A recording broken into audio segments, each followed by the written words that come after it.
Just before I begin, I did mention it last week, but my friend Neil, who runs Seeking Nothing, has come up with the idea of having a meetup after my meeting on Thursday. He started it last week, so there won't be a speaker, it'll just be social. So it's a chance just to meet and talk. So the idea was, that's exactly what we used to do at Tony Parsons' meetings.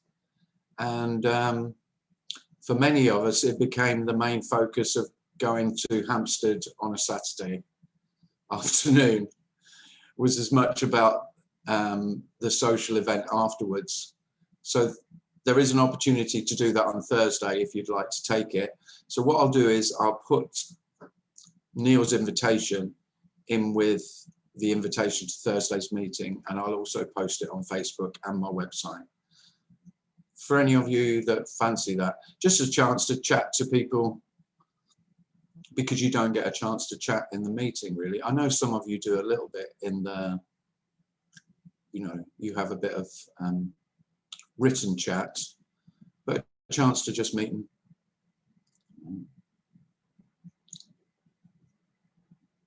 be a bit normal, you might say.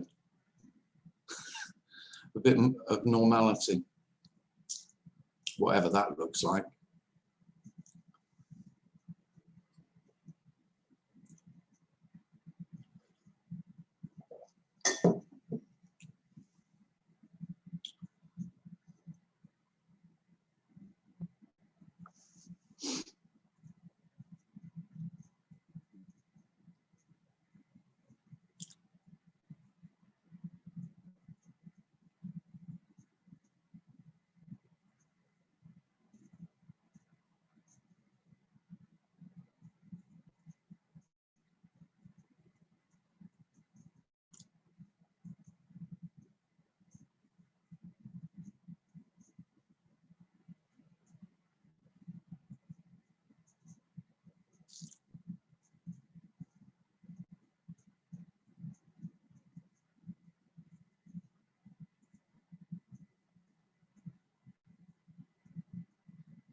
So the illusion is the illusion of continuity.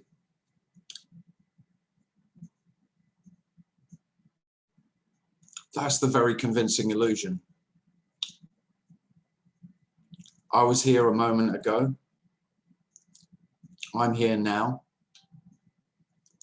And I imagine that I'll be here in a moment's time. I was here yesterday. I'm here today. Therefore, I'll be here tomorrow.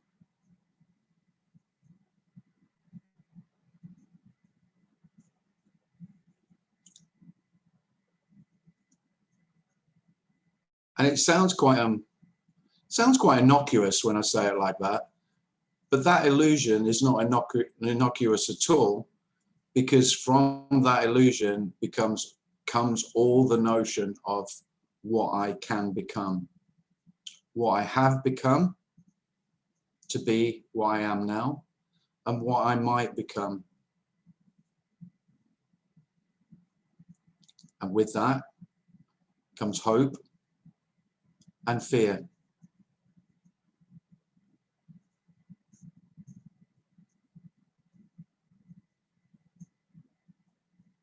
And hope and fear are not opposites. They are the same illusion. They are the illusion of becoming, the illusion of tomorrow, the illusion of my future.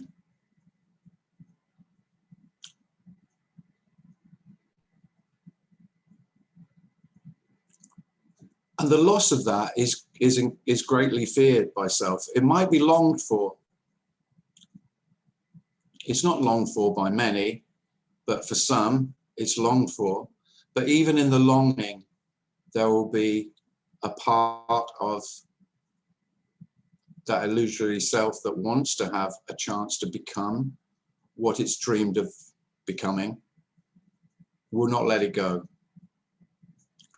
That's why there's no chance ever here of advocating any way that you might become a no self rather than the self you've taken yourself to be, because that would just be more of the same.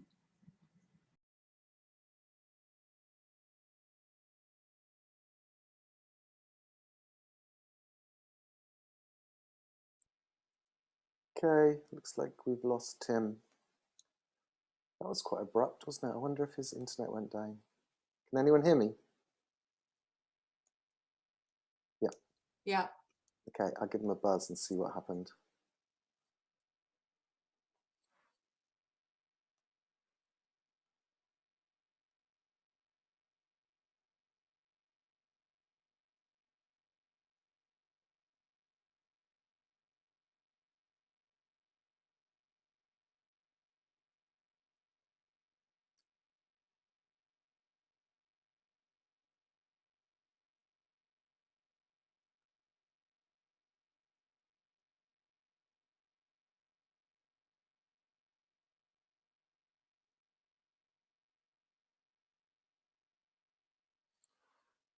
Just a sec, bear with us.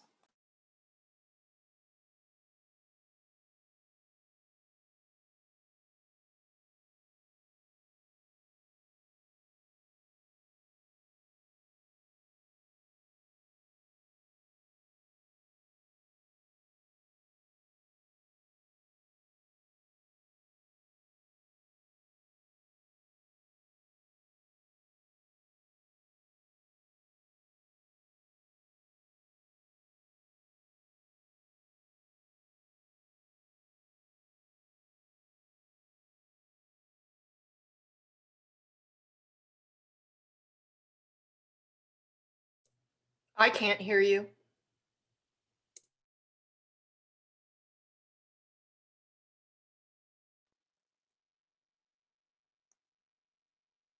Okay, he's back.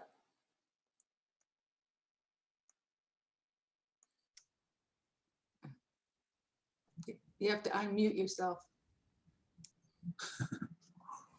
I'm not very good with technical hitches. How's that? Yep, good. Right. Well,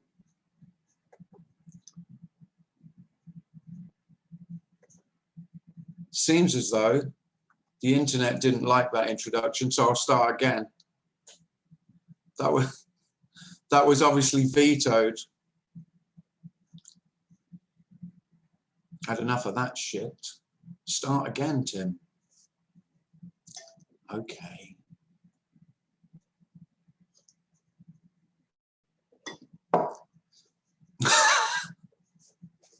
Fucking hell. What a game. Thank fuck it doesn't mean anything and is totally irrelevant, any of it. Otherwise, it could have been tragic, losing those words.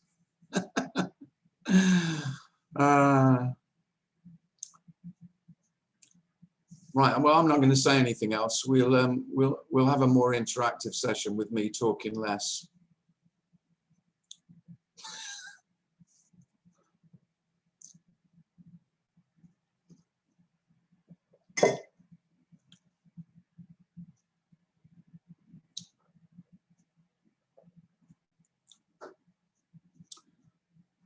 Oh, I'll say something else. I'll say something else. Yeah, fuck it.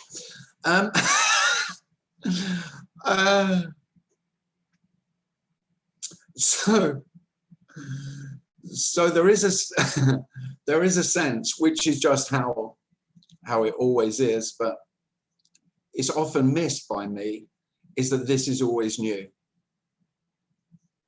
If I say that, it reminds me of Sailor Bob. Some of you will have heard Sailor Bob, and I remember listening to him a long time ago, and he would always say it's ever fresh, which is lovely. This doesn't age. Life doesn't age. Everything ages, seemingly. But even that is just a story. Without a story, there's no aging. There is just this. And it's always new.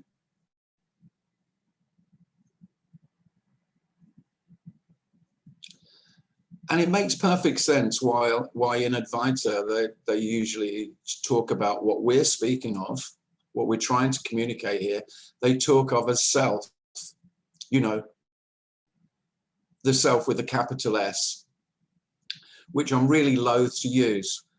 But it kind of makes sense, because I remember when I first heard this message, one of the first things that was very obvious was what I've called myself. The sense of it does not age. And there's no knowing what that is, but it's not different from what we're speaking of. Now, I would never call it self, because for me, it's just ridiculously confusing to say that there isn't a self, there's only self. But one's with a small s, you know, the self that's shit and gives you grief. But the capital S self, the, you know, the pure one, then that is, that's outside of time. And yeah, even though I don't speak in that way, I remember it really resonating with the obvious fact that what I have called myself, which I can't know, and yet is very obvious, does not age.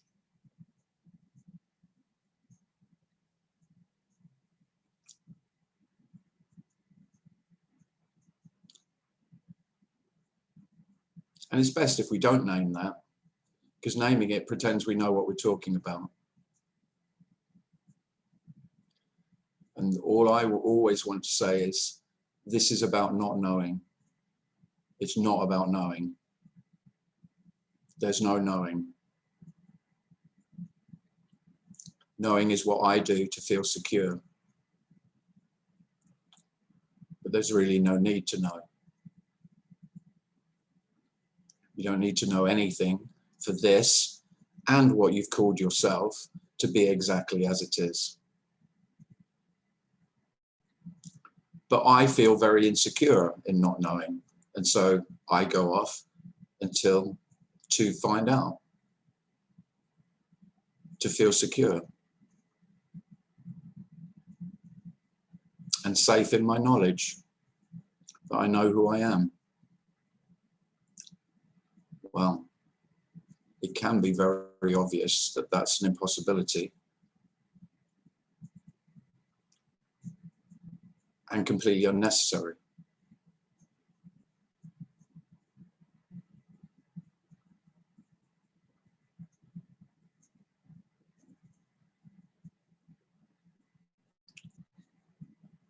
So bodies age. All things seem to age. And that's why most speakers talk about apparently. There appears to be time. And in that time, there appears to be aging. But this is ageless. This is always new.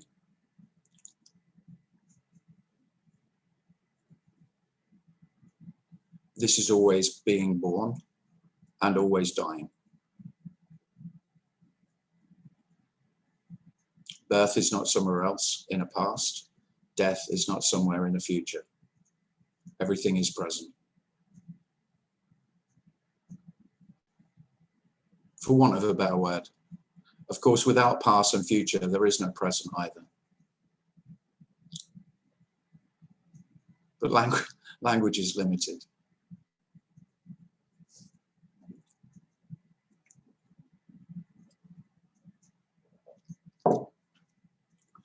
And without anywhere to go, and without anything to become,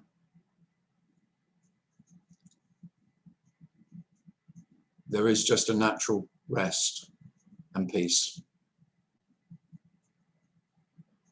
that's not spectacular.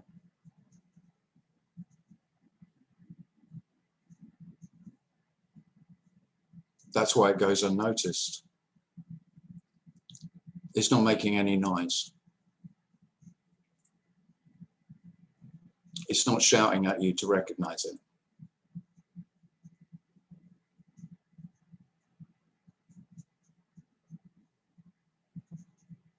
But it's everything.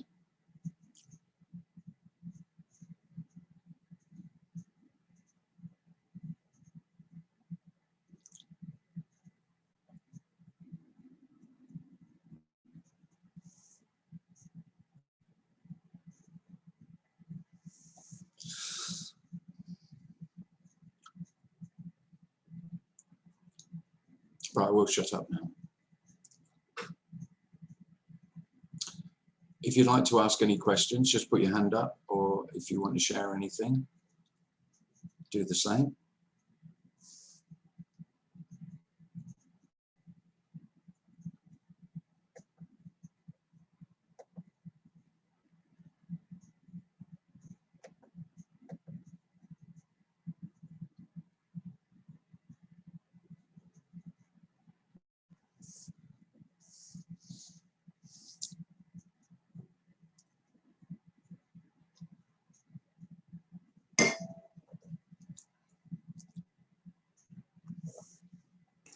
Heidi's got a hand up.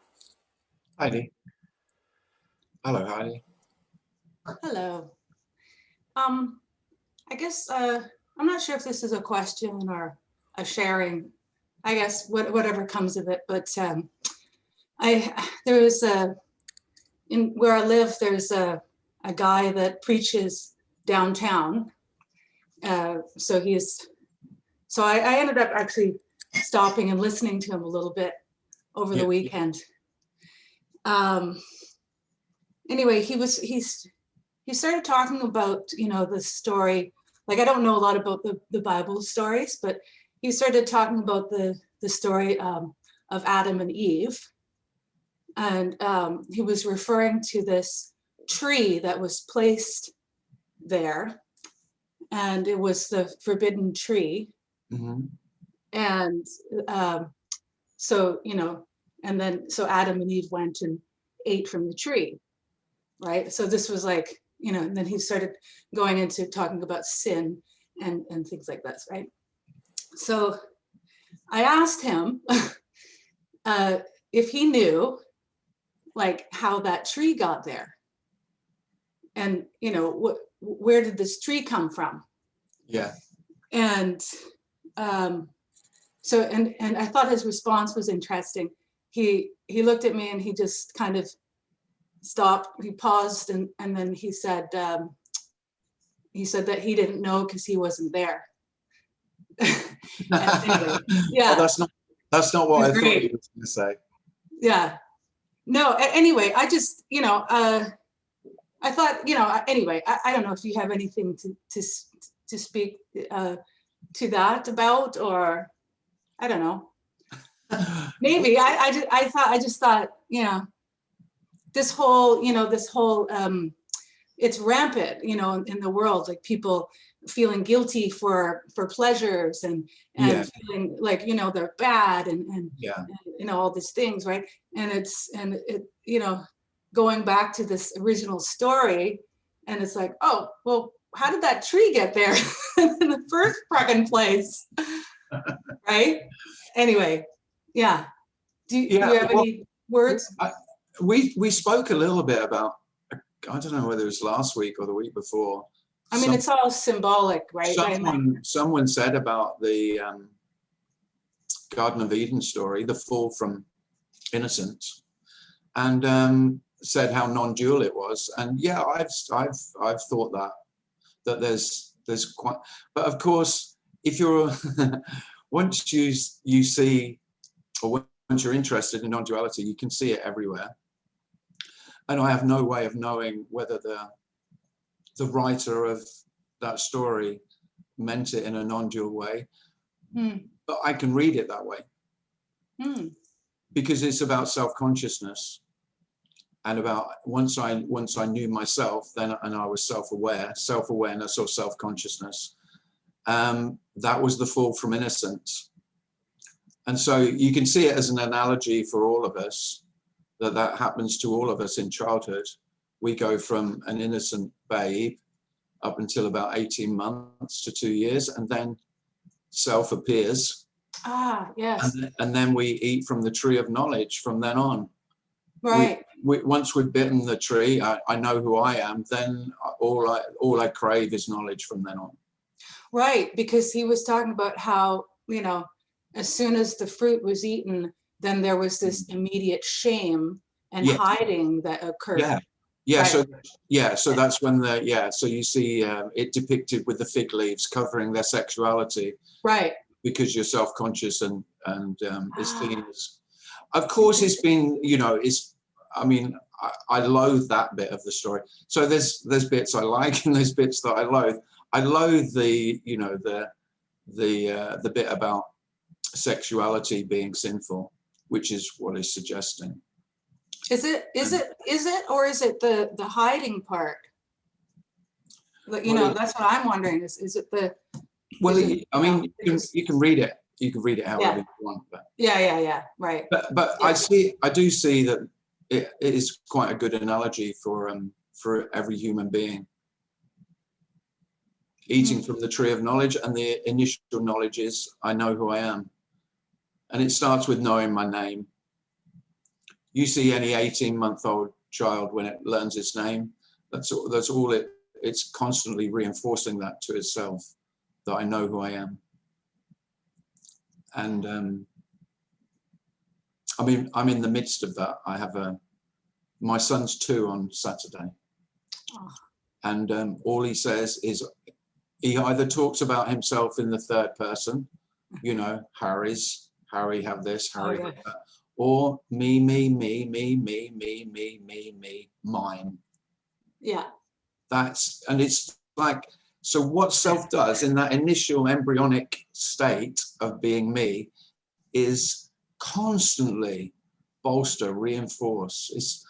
It seems completely natural, and there's no way around that. Right. If you've known toddlers, you know exactly what I'm speaking about. I'm very possessive of what they're, so, you know, toddlers will fight quite viciously for the toy that they say is mine.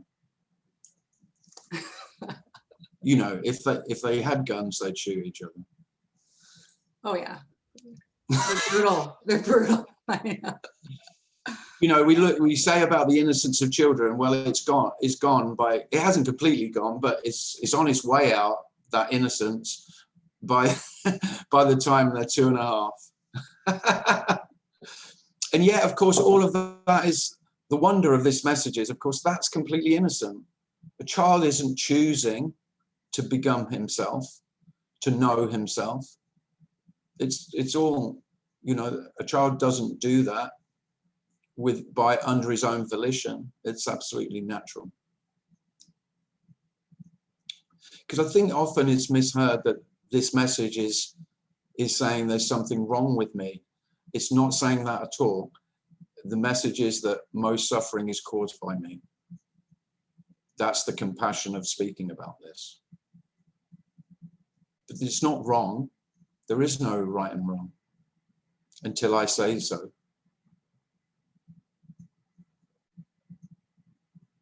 Every self judges right and wrong, very obviously according to its conditioning. That's really most obvious. I can't believe anyone would ever deny that.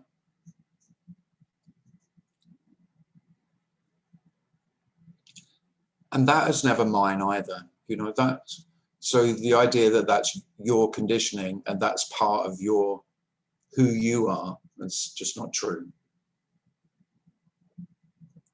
That's all part of the illusion. But yeah, I mean, I do like the Garden of Eden story. Of course, it's misogynistic, though. I'll just put that in there because it blames women for it. Oh, does it? I don't know too much about it. I just Women are the temptress that created the fall of man, from innocence. Oh wow. What Yeah, a load, weird. what a load of shit. Yeah. So, you know, on one level I like it, and then another I'm going, oh, that's terrible. Yeah. Terrible anti-women propaganda. Right. Yeah. Which most religious texts are full of course. Mm-hmm. They just are. They're absolutely riddled with that. Yeah. Awful crap. Yeah. Okay. Thanks, Tim. I appreciate your take on that. Okay. Yeah, that's good. Yeah, that is only my take on that. Don't take that as gospel. Boom, boom. Boom, boom. Do the drum roll. Yeah. Don't take any of this for gospel.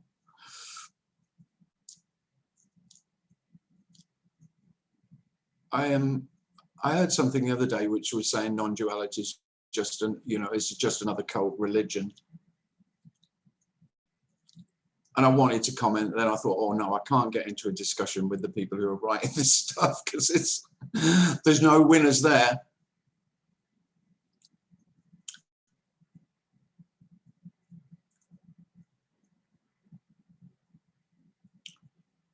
If you wrestle with pigs, you both end up smelling of shit.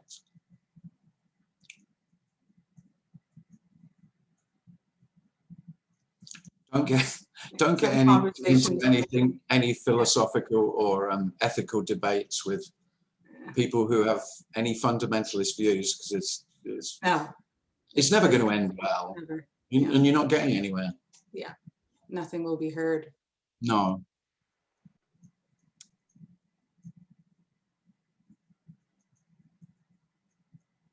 But sometimes it's hard not to.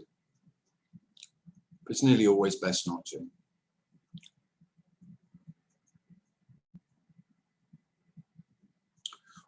One thing that I do find is, because I was quite opinionated, you won't be surprised to know that, I'm sure, but I say was. But the one thing, one of the most liberating aspects of this is that opinions are just the same, more or less. And I'm happier to speak them than ever I was before, but I couldn't give a shit about them, really. Because they are just what they are. They're just one human being's opinions, as though they matter.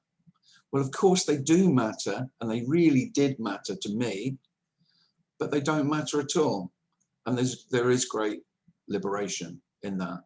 So in fact, the opinions are liberated because they're not significant. You know, there's no desire to be right. And I pretty much always wanted to be right. Didn't you? You know, I loved an argument. And now I don't really. It's too much effort for no reason. You know, there's just not, yeah, have it your way. Yeah, it's fine. Because it doesn't mean anything. I know it means something to you because you want, you really want it to be right. I might sometimes do the thing where I pretend to agree, but the other person is it's very obvious that I don't agree, which really is a fucking wind-up. I shouldn't admit to that really, but I do that. There's quite a lot of pleasure in that, just for fun. Yeah, you're right.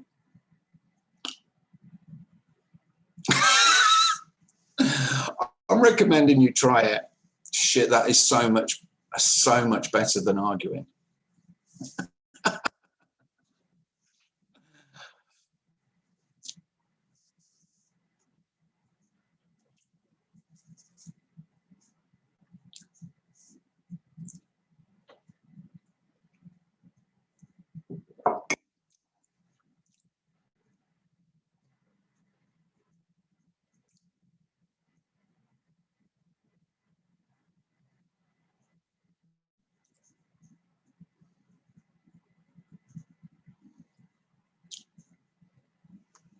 John has his hand up.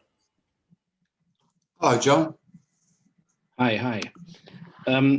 You know, when you were saying about opinions just now, and Yeah. I can see the question of being right in terms of you imposing your will over somebody else, that is now irrelevant. Because you realize that the other person has come to their conclusions and they can't help them. They cannot help them. Yeah. And I mean, so, you know, everybody's innocent, no matter how stupid or noxious the opinion is. But, yeah. but I mean, I've noticed that when people ask you for your opinion, about how you experience reality, you do seem to do a sort of internal check, in the sense that you say, when you say something like that, that doesn't feel like, it doesn't feel right to how I experience how this thing is. It doesn't feel right to me. So, because I mean, most of the time when people give their opinions, you know, they're just not backed up with evidence or the solidity of being based. But it is clear, Tim, that when you say no, that this doesn't, when you use that word, it doesn't quite fit, doesn't correspond to, oh God, I want to use the word experience, but I know that No, you can say don't worry about the words, John, it's fine. The Tony Parsons lexical squad will jump on me for that's all right. You know what I mean? Let them jump on you. But you do have, but I mean, that there is a I'm not saying that then makes you right in the sense of it proves the other person wrong, but it does mean that you're operating from a position of solidity. Well, yeah, I can. It's interesting that you say that, because that's kind of news to me when you say that, John, because it doesn't. I don't have a sense of that really, but it's interesting that's what you observe. So I'm not saying that's wrong either. But if you ask me, if I'm asked experiential questions, which is really about, so how do I feel about that really? I do, yeah, without checking, I wouldn't know. And even when I check, it's not like, it's like best guess. Yeah, sure. As the a best approximation, which is all we ever have really. And then I try and find words that kind of convey it as best I can. But again, the words are never very accurate. I think that's really what's trying to be communicated, is that although we completely rely on words to communicate, for this communication, the words are all redundant, but it's still the best we've got. And so that's what I'm trying to, if there seems to be reflection, it's like, it's kind of like just waiting to see what comes up. It's the best I've got, really. Yeah, no, I don't. Okay, what I have observed, I don't observe a sort of analytical thought process, you know. No. And it's certainly not going back into some sort of intellectual past now. I used to think that, but no, it's definitely just it looks like it's just checking whether the thought that's being offered resonates. Yeah, it is kind of that. So yeah, it's a bit like that. But again, that just seems to happen. I don't even feel that I'm doing that. I know it might look that way. I really don't know, John. But it is interesting that you say it, because then, unless you said that, I wouldn't know. That's how it appears, yeah, how it looks. The other day I was out walking. I mean, at least unlike Scott, I wasn't in a jacuzzi or something. I was fully clothed, but unfortunately I was in a very sort of dark, windy place, so I didn't think it was appropriate. But I wanted to, when you were talking about the sort of the complete simplicity of the total ordinariness and the tremendous lack of lack of specialness in the experience of finally realizing, you know, that this is what it is. I thought of a moment when I was a kid, and I was made to go pony riding with my brothers, who were a bit older than me, so they were sort of keener on it than I was. I was a bit frightened. I mean, I was 6 or 7. Right. But I remember the day that the teacher said, all right, today we're going to learn to jump. And I thought, oh, shit, I really don't want to learn to jump. But my brothers were really thrilled. And so I got into a state of sort of anxiety, anticipating what it was going to be to have to jump a fence. And then the teacher said, right, we'll start by doing this. And she put the pole, it was one of those sort of, you know, yellow and red painted ones. She put it on the ground. And I thought, oh, that's good. Now that I can do. That I can do. I can ride over that pole on a horse without killing myself or shitting myself.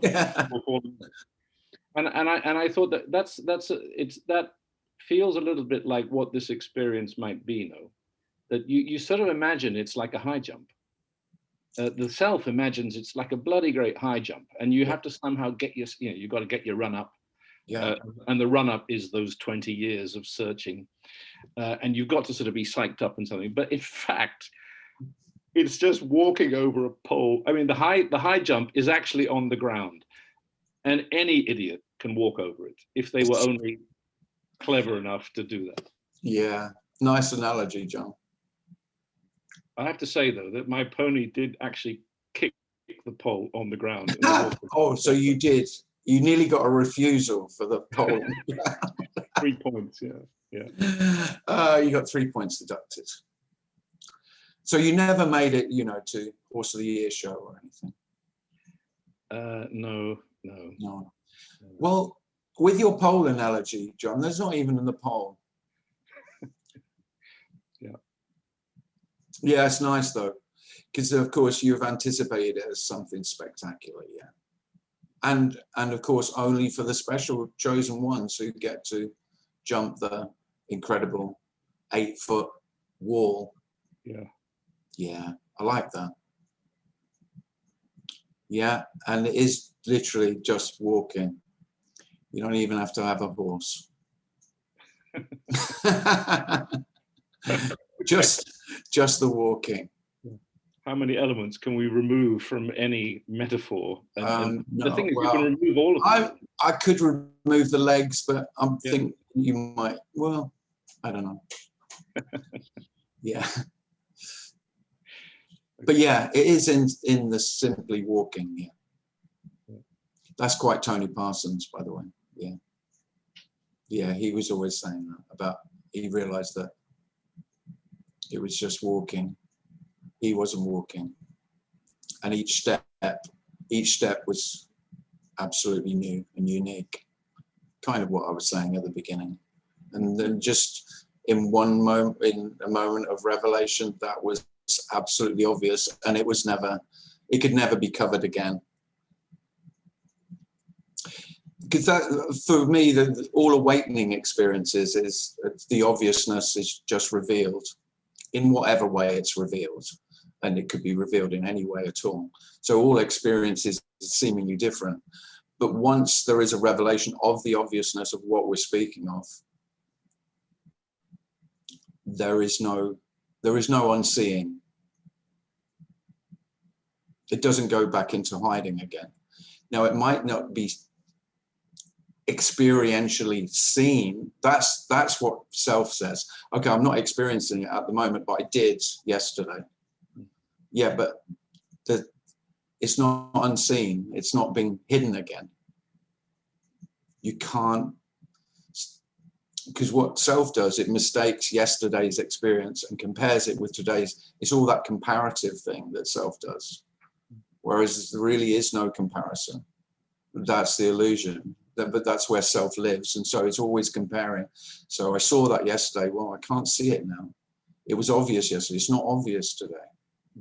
Well, it is. The not obvious is the obvious.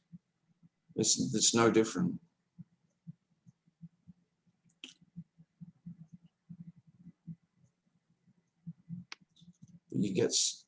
Self is always just stuck in the story.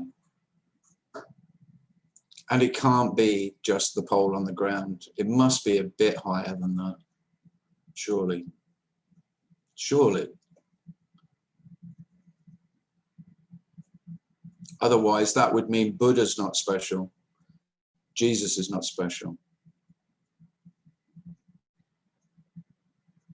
There haven't been any special ones. There aren't any special ones. And there won't be any special ones. And for self, that is really unthinkable. Self doesn't like to touch on that at all. Because it's the impossibility that I too could be special. And that's what I've always wanted. More than anything else.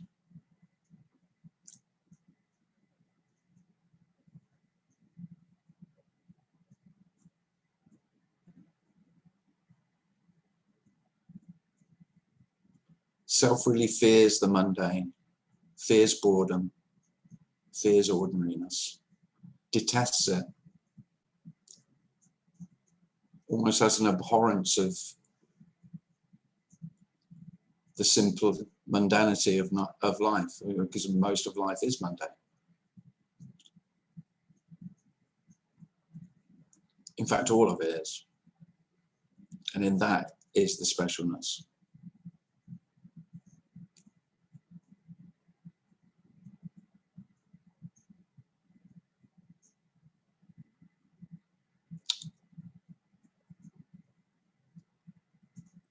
In chat, Rogier says beautiful silence. Philip says brilliant.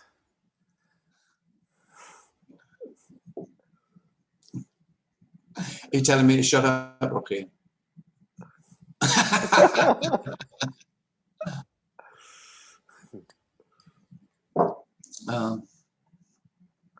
What, 30 minutes ago I posted that one, so. Oh, lovely. Oh yeah.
Alex has his hand up. Go ahead, Alex. Hi, Tim. Nice to Hi, see Alex. you. Hi, Alex. Nice. This is my first time here, so I'm a little bit nervous, and my English is also not very well because I'm not an English speaker. It's fine, Alex. It's fine. I'll try to make myself understood. Okay. You talked about the simplicity of the soul, and usually all the non-dual speakers, or apparently non-dual speakers, talk about the simplicity and ordinary of all of it, all of what is. I was wondering if when you had the apparently moment of waking up, you had the kind of feeling and reaction that we sometimes have when we have a realization, like, oh, why didn't you just say so? You know, that when something is really simple, but the person that was trying to explain it to you didn't actually use the terms and Yeah. the details that you believe would have made you understand the situation. Yeah. So I was wondering if you were then had the feeling that maybe you you would be more capable to explain what is better than all of those you were listened to before. If you understand what I'm trying to, because of this, why didn't you say so? You know? That's nice, Alex. Yeah, I did think that. Yeah, me. Yeah, I always thought, well, surely I'll be able to explain this in a simpler way. Yeah. No, I did think that. Yeah, I mean, Tim does have a streak of arrogance. There's no doubt about that. And I would listen to every speaker and think, yeah, not bad. I could do better than that, I'm sure. Yeah, especially in terms of really being simple and direct. I see. So, so yeah, there's a confession. But Okay. they're, I'm not saying that I do that, but I am confessing to the thought. Because it really, even, so this is regardless of any awakening or any other story you want to tell. But in listening to speakers, I always thought, yeah, you're making it far too complicated. It must be simpler than that. And that is a lot of the motivation to speak, is that I do have a sense, and enough people have said to me that I can speak about it in a very simple, direct way, which is, of course, is paradoxical. It's always paradoxical, but without complicating it. Would you say that the team, post-awakened team, would have been able to say to pre-awakened team something that would awaken pre-awakened team better than other speakers? If you understand. I pretty much think that there is not, but I'm using your terms here. Okay. Right, okay. Just as a get out clause. Pre-awakened Tim wouldn't have had the balls to say that he could speak about it better than Tony Parsons. I'm pretty sure of that, because at a Tony Parsons meeting, he would have been vilified. And I would have never said that. No, I wouldn't have had the gall to say it.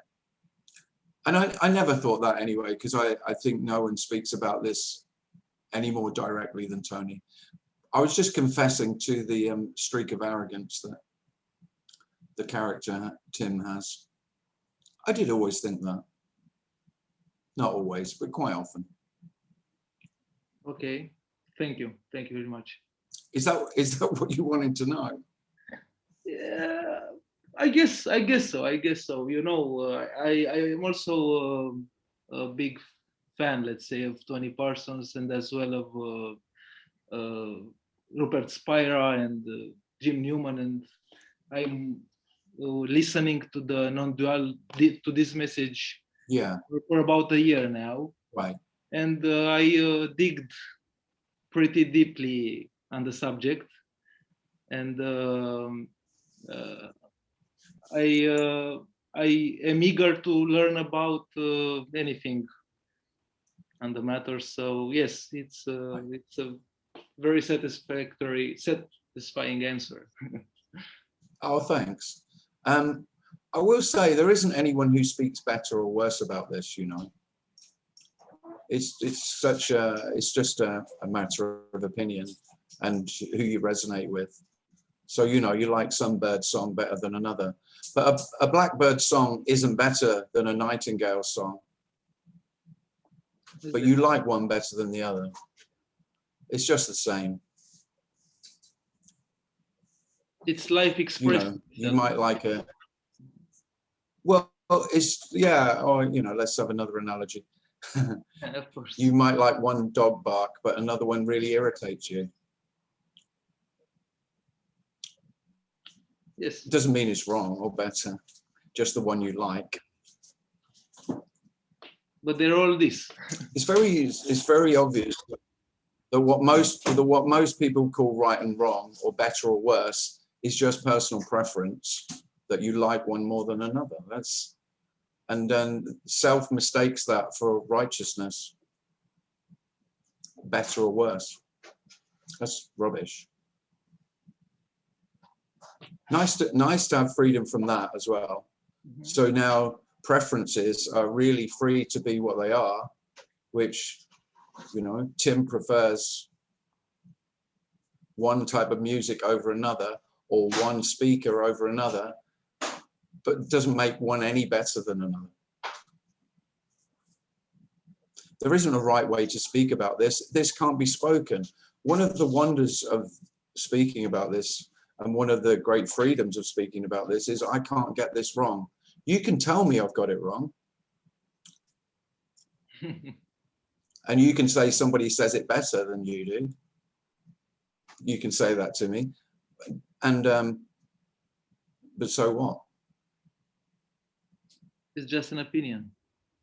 Yeah, it's all opinion. And when opinions are seen for what they are, I mean, opinions really only matter because my opinion matters to me. Because it is really wedded to my sense of who I am. My beliefs and opinions are very core to my sense of self. And so, I mean, you look at most violence in the world, that's the root of all, virtually all of it. All conflict is I have to fight for my right to be right. It's just the story we choose to see as true. Well, the wonder is, Alex, you're not choosing any of that. We apparently choose, yes. It might feel like it, but you never chose your opinions or your beliefs. Of course. Okay, and one last question. You talked about boredom. How do you relate to boredom now? I don't get bored. You don't? No, it really is. I really like doing nothing, which is what most human beings call boredom. Indeed. Or I really like not having anything to do, which again is what most human beings call boredom. So what did you do today? I don't know. What did I do? Just mooched about, drank too much coffee, ate biscuits, stroked the cat a lot, walked around the garden, put the radio on, turned it off, put the telly on, turned it off, went to the toilet a few times. There's my day. And you lot are sitting there thinking, oh, I'd love to be where Tim is. You bloody wouldn't. You'd be bored shitless.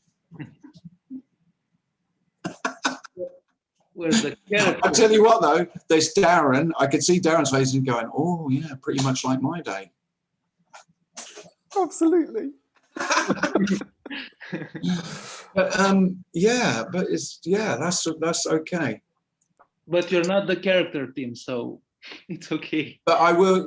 And there is a marked difference between how that would have been in the past, Alex. So yeah, for Tim, that would have been unbearable, because I was always feeling that I was missing out if I wasn't involved in something that I called significant. I needed to be doing something significant, which was always about becoming, yeah, better, more worthy. moving towards being good enough.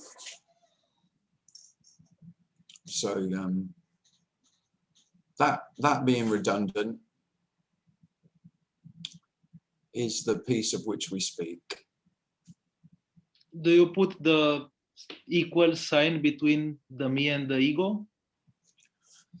Well, I don't use the word ego because it's muddying the waters. You know, ego is just, you know, it's one of Freud's 3 parts of self, and let's not complicate matters. Okay, fair enough. You know, there is, yeah, I think ego is making it much more complex than it needs to be. Sense of I am, of being me, is very simple and direct and straightforward. Okay, okay. Thank you, Tim. Oh, thanks, Alex. Right, well, we've got about 5 more minutes if anyone else wants to ask anything. But it's a good point Alex makes about boredom, because I was always avoiding boredom.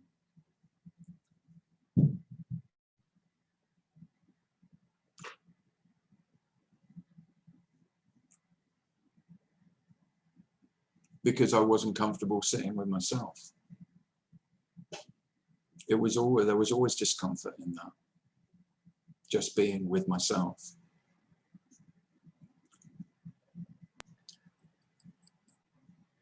Vicky has a hand up. Vicky. Hi, Tim. Hi. Question. About conflict. If someone makes some crappy remark at you, how do you see that now? Like a put down or a, yeah.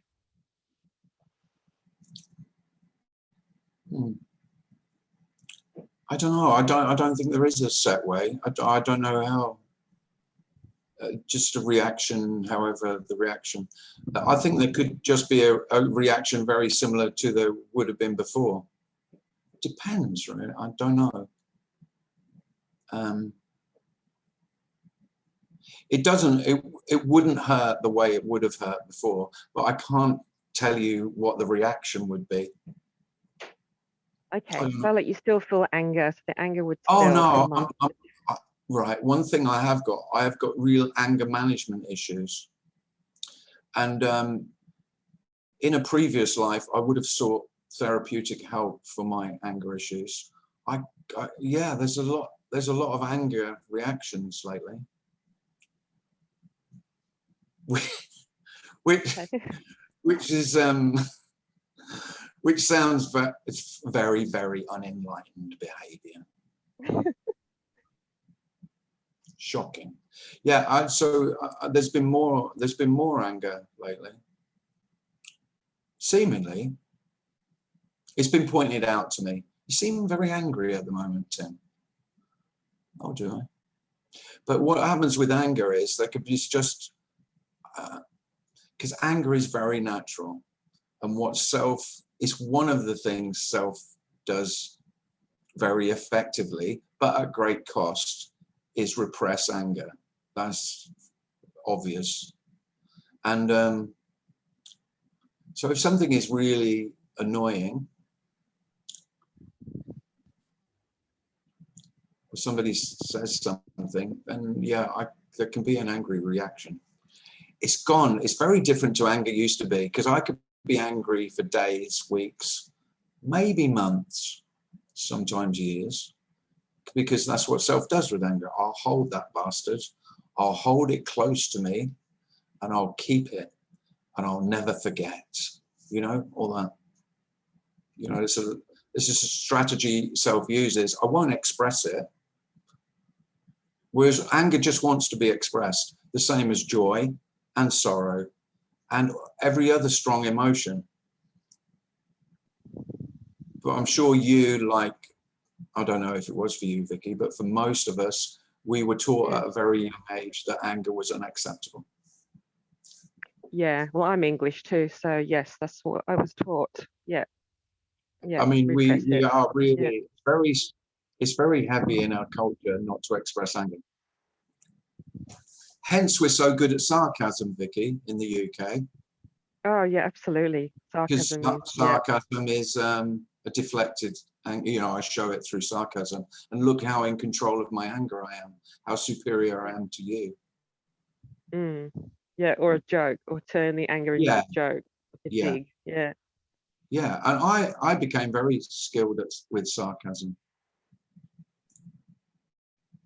And now I just tend to say fuck off. Nice. Which is much, well, 1,000 times better, because it's done. The other person's offended. They probably leave it because you've been really rude and offensive. So, and you're not carrying any anger anymore. A good fuck off will usually do it. It's been expressed. I'm not saying you'll need to do that as a, it's not a practice. But of course, without me saying it's wrong, then of course you will say no. You say no more. You say stop talking. You say stop talking shit more to people when they're talking shit. Okay, thank you. Yeah, that clarifies things for me. Yep. Thanks. But I'm not saying it's better, but I will say it's better for this than holding resentment, which anger repressed or anger held inside is festers, doesn't it? It festers.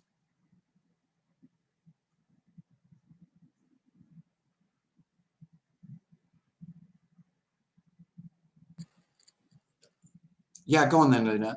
Share it. Well, hi, everyone. And Tim, I've been away for months, and I came home and I had a COVID discussion with my children. And we're on opposite sides of not opposite sides of the fence, but I'm trepidatious about the vaccines, and they're all gung-ho, get on with their life and do it. And we got into a war. We got into a dinner time war about it. And it was my fear driving my side of the conversation. It went ballistic. It went absolutely ballistic on both sides. And I realized I had to be right. And I also was fear driven. And that was the self. It was the self claiming self-preservation, and saving my children from making a wrong decision. So it was very sobering, because this isn't world war. This is but it's the nature of what you're discussing. This is what happens. And okay, so then it made me remember the whole thing of Eckhart Tolle, talking about a pain body reaction. I don't know if you ever heard about that. He has a whole theorem about a pain body. Well, you can't come to these meetings and not heard of the pain body. All right. Well, I was so tickled. I haven't been so evident, if there is such a thing, but it was what was clear to me. And my husband was like shocked, and he called me imbalanced and all sorts of nice names. And he was right. But it was very shocking what the self will do to preserve. Anyway. Yeah, that's true, Lynette. Oh yeah, nice. I'm better now. Yeah, well, you got it out of your system. It's all good. Yeah, but I mean, it was good, and we were all laughing, and it's all fine. We luckily have a pretty nice, nice arrangement. But it got us. Of course, I mean, the whole vaccination, vaccination thing is hugely divisive, because there's so much fear on both sides. Yep. For self, Yeah. And self goes one way or the other, and there's great fear on both sides. Yeah. Anyway, it was bizarre, but it was just really the comment, what the glimpse was, oh my God, look at how much the extent to which I will go and compromise my relationship even with my kids. Yeah. For nothing. Yeah. Oh, thanks, Lynette.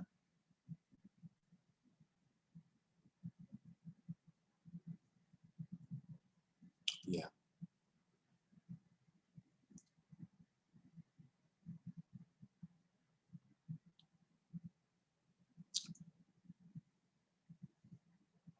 Yeah, self is always afraid.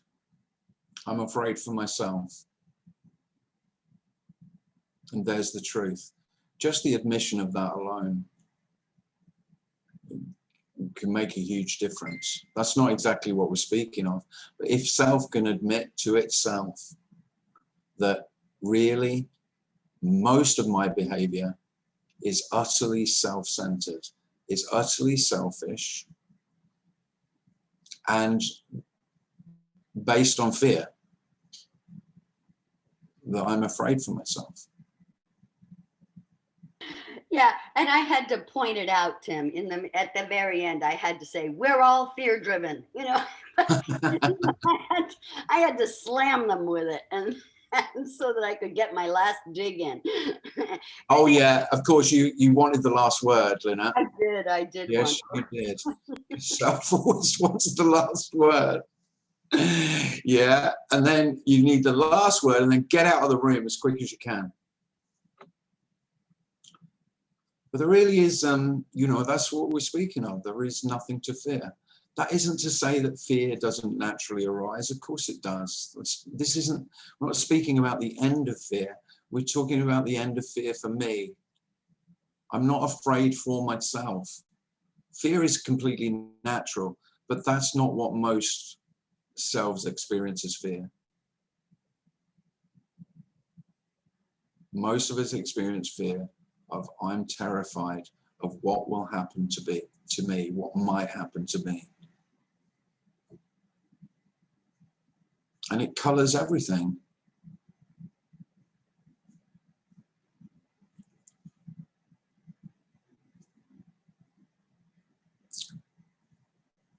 But there really isn't anyone to be hurt. There's just hurt. There isn't anyone in pain. There's pain. There isn't anyone suffering. There's suffering. I don't speak of the end of suffering. I mean, how outrageous a statement would it be to say we're speaking about the end of suffering? No, what a ridiculous thing to even suggest.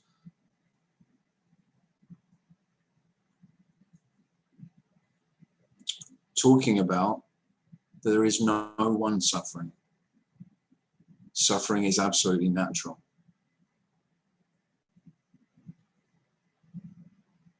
The suggestion is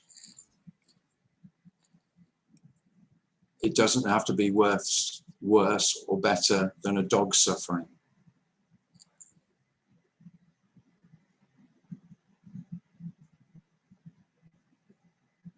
Whereas most human beings suffer much more than a dog. I don't doubt that for a moment. And if you ever had a dog, you'll have to agree with me. Mostly the dog is in blissful innocence. Of course, there's physical pain, and then it will suffer. And if it's abused, then it will suffer. But it doesn't suffer from itself. Whereas most of us seem to.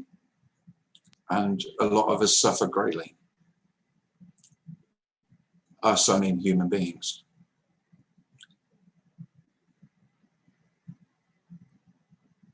Alex has his hand up. Who does? Alex. Alex, okay. Go on, Alex. One last question, Tim. Would you at least say that this is the end of guilt? Yeah.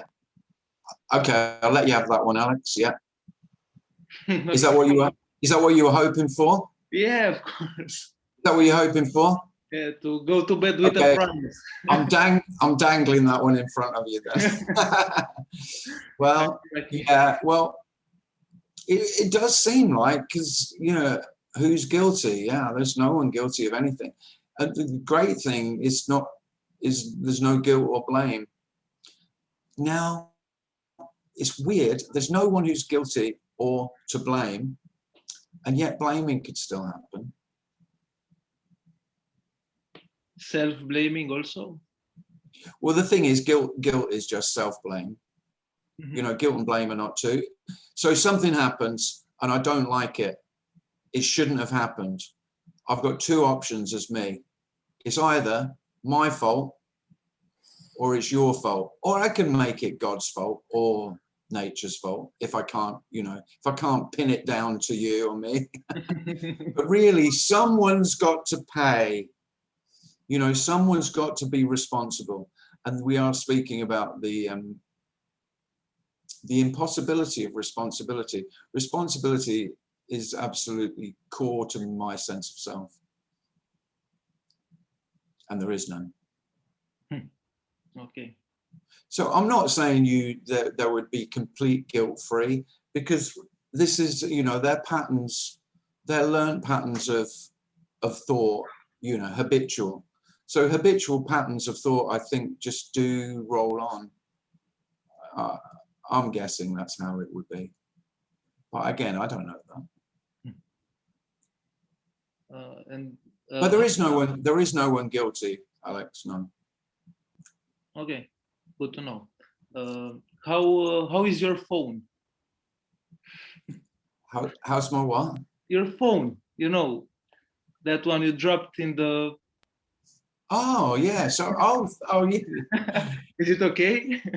Good. Good to Yeah. Fully disinfected, fully functional. Yes, amazing. Who would have known that a tiny little, totally disreputable looking phone shop on a high street would manage to resurrect a Huawei smartphone? But they did. I had no faith in them whatsoever, but I had to eat my words. So judge doesn't drop either. Judgment. Judgment doesn't drop, no. Okay. I think that's another myth, that you'd become totally, you know, unjudgmental. Right. I'll just leave today and say whatever's wants to be said here is not about any improvement to what you've called your behavior. It's not about any improvement to your life. It's not about any improvement to being a better person, being a nicer person, being more loving, more caring, you know, or any other spiritual ideal that you've idealized that you could become. In a way, it's all the contrary to that. It's the end of the one who thinks that there is a better way to be than what already is being. What a relief. Nearly everyone, yeah, great relief, massive relief. But nearly everyone I know says I'm not as nice as I used to be. You used to be such a nice guy. You were very caring and considerate. Now you're a bit of an arsehole. Yeah, I would. Yeah. But look what a contented, lazy bastard arsehole I am now. There we go. Anyway, so yeah, this isn't about any way of you know, of being a better person. It's just saying that there isn't anyone to be better or worse. Everything is already as it is. And everything is always only as it is. And that's the freedom. Right, well, thanks very much for coming, everyone. I've gone a little bit over time, but that's all right. If you would like to be on the invitation email list, then by all means message me if you're not already on it, and I will. You can feel free to ignore it, but Neil has asked me to send out with Thursday's invitation an invitation to go to the. I think he's calling it. You know, I know he's calling it. He's calling it Nothing Cafe, because it's like going to La Gaffe Cafe across the road in Hampstead, that we used to go to. And you're all welcome to that. There's no fee, and it's just a chance to meet up with people and have a chat socially, which you can't really do much of that without actually physically going to a meeting, which is what I used to love doing, and look forward to being able to do that again. This is just a chance to do that virtually. So it's there. It's an open invitation. So thanks very much for coming, everybody. And if you'd like to make a donation, then by all means do. Just go to timclissthis.com and you can donate on the website. Okay. So hopefully see some of you Thursday. Thank you, Tim. Take care, everyone. Thanks. Thank you. Thank you. Thank you, Tim. Bye. Bye. All the best. Thanks, Jim. Thank you. Thanks, Baron. Thanks, Tim.